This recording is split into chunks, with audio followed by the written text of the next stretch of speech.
Thank you to my Patreons for voting for this subject. If you'd like to vote on future videos and get early access to videos, then you can for $1 per creation. I also have YouTube membership where you can get early access to videos for 99 pence per month. A community should be a safe and secure place to live and raise a family. At least that is what most look for when finding a place to live. However, below one particular community, tons of dangerous pollutants sat waiting to be discovered.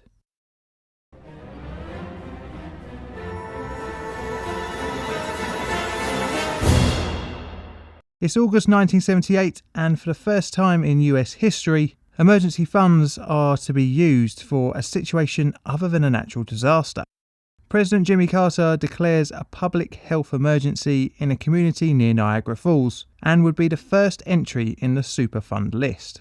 This would affect hundreds of families, meaning all would have to be relocated, essentially dismantling a small community. But the Love Canal disaster story started many decades before.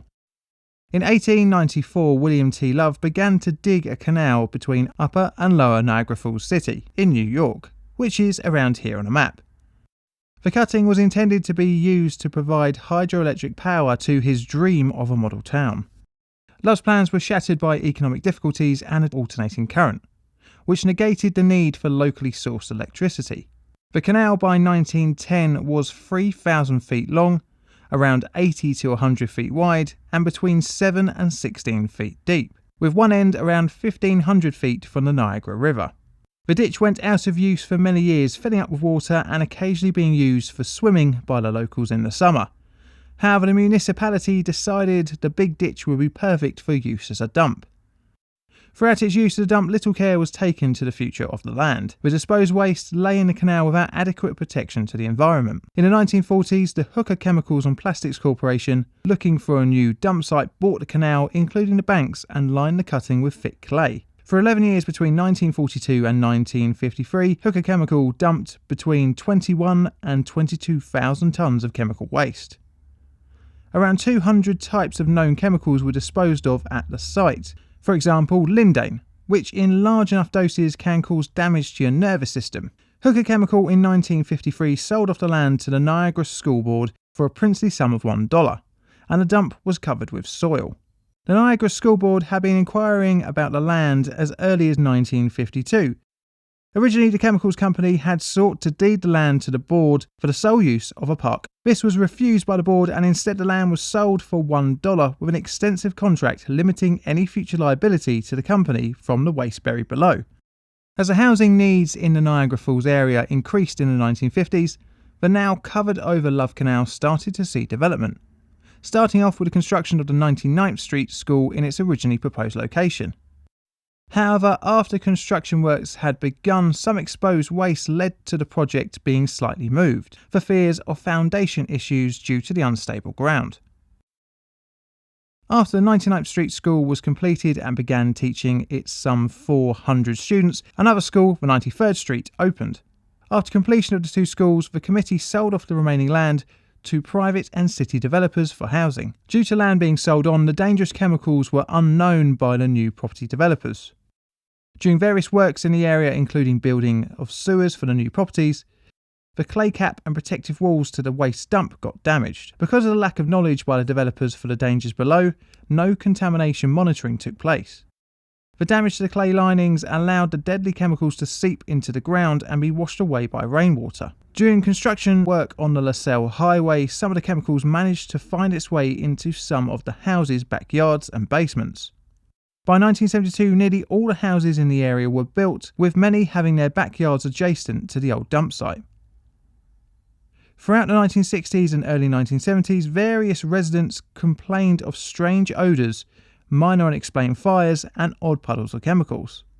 Between 1976 and 1977, high amounts of precipitation caused the ground water level to rise. In 1976, the Niagara Gazette reported over 2 months that materials from a chemical landfill between the 97th and 99th Streets had been seeping into basements of the homes in the area, as well as seeping into storm drains leading into the Niagara River. Something was not right with the area as trees died in people's gardens and the air became hard to breathe as noxious chemicals seeped out of the canal. The newspaper sent 2 reporters to a number of pumps around the area to carry out independent testing. The results indicated a presence of 15 organic chemicals, including 3 toxic chlorinated hydrocarbons. The articles in the Gazette prompted residents to start contacting the local government and throughout the 1970s organised protests. The New York State Department of Environmental Conservation visited the Love Canal in late 1976 due to suspicions that Hooker had dumped Mirex during the area's tenure as a dump site. Mirex is a deadly chemical that has been used in pesticides, however it has since been banned. During 1977, a study was undertaken around the homes closest to the canal and detected numerous volatile organic chemicals, suggesting a serious health threat in the air of the property's basements. In early 1978, reporter Michael Brown undertook a door-to-door survey investigating reports of elevated health issues amongst the Love Canal community. During his survey, multiple cases of birth defects were found. Around this time, several residents' protest groups were formed. On the 2nd of August 1978, Lois Gibbs of the Love Canal Homeowners Association began to rally residents. Gibbs had enrolled her son at the local school in 1977, and he had developed a number of conditions including epilepsy, asthma, and a low white blood cell count. Lois would become a very well-known face of the whole disaster and the community's uphill struggle to get recognition for the health effects of the wider community. In August 1978, the New York State Department of Health declared the site a health emergency. The health order suggested closing the 99th Street School, evacuating all pregnant women and all children under the age of 2. It also suggested limiting any time that residents spent in their basements and to refrain from eating any produce from home gardens. Governor Hugh Carey announced that the houses closest to the canal, known as the hazard zone, would be purchased, meaning around 239 families would need to relocate. Not long after the governor's announcement, President Jimmy Carter declared a federal state emergency, allowing federal funds to be used in dealing with the unfolding health disaster. As a side note, Carter had a number of big things to deal with during his time as president. By the end of August, around 98 of the families had been moved on, with another 46 in temporary housing. By the time that the 200 plus families had been rehoused, the cost of purchasing the houses ran to around $7 million. The EPA set out to tackle the contamination in the area. Their plan involved a trench system to drain the chemicals from the canal into the sewers, adding a polyethylene containment around the outside of the canal, and a new, more resilient clay cap. However, the works were considered controversial as the local activist groups pushed for an evacuation before excavation policy for the wider area outside of the deemed hazard zone, which is an understandable worry as various studies and medical surveys estimated that 75% of Love Canal residents would face elevated health risks. The tensions at the work site ran into fever pitch as protesters, including Mrs. Gibbs, were arrested, although charges would later get quietly dropped. Surveys around the 93rd Street School also showed elevated levels of contamination, and more families around the area began to try and move away. By 1980, around 710 families were being prepared for temporary evacuation. These families came from an extended 50-square block area around the dump, and was funded by a second federal state emergency declaration. Some were to move only temporarily, where others moved out for good. Some were offered buyouts, where others were offered low-interest loans. Also in 1980, the US government passed the Comprehensive Environmental Response, Compensation and Liability Act, better known as the Superfund Act. One part of the new act was that it could be retroactively applied. This meant that any company responsible for an environmental disaster could be held liable for cleanup of the waste, even though it followed US laws when disposing of it. This would bring Hooker Chemical back into the picture. However, it had been sold in the late 1960s to Occidental Petroleum, and this would get expensive. For the next few years, the bought-out houses began to get knocked down as residents tearfully left the neighbourhood.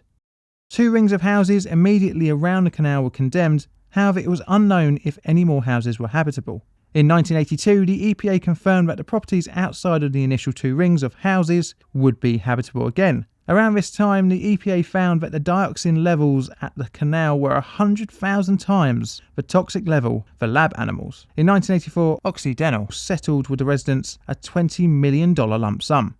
The lawsuit had some 1,328 named residents. This worked out as $14,250 on average per resident. An additional $1 million was set aside for a medical fund. This was following the 1983 suit brought against the company from the government. The company would carry on paying out for years to come in the form of insurance and personal injury claims. For the remainder of the 1980s, further cleanup and remedial work would be carried out, including cleaning out the sewers and regular testing of air and soil samples. The Love Canal Area Revitalisation Agency was set up for redevelopment of the habitable areas north of the Love Canal, resulting in the new Black Creek Village, consisting of around 260 renovated homes.